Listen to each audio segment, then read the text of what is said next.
ladies and gentlemen. I'm so glad that you could join us today for this Wednesday, July 25th, 2001 broadcast. Tyranny is enveloping the globe, and the United States is a shining jewel the globalists want to bring down, and they will use terrorism as the pretext to get it done. So that's coming up in the second half of the show.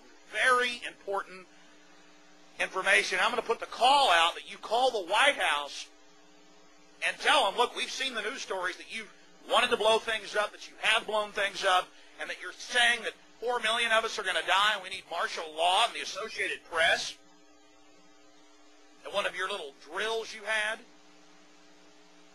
and that we're aware of who the terrorists are if you pull this. This can stop this Hitlerian Reichstag event. I want to put the toll-free number up for Congress.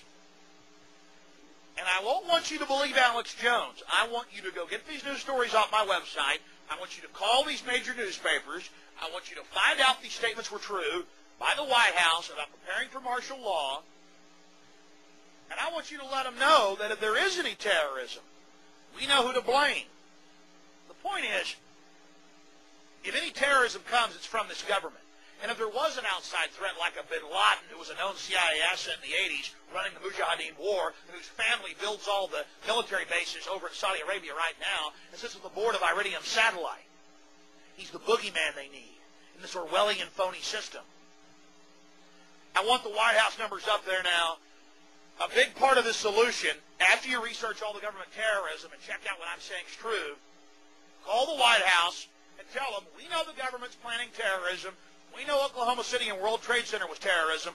We know the Joint Chiefs of Staff wanted to blow up airliners, Baltimore Sun.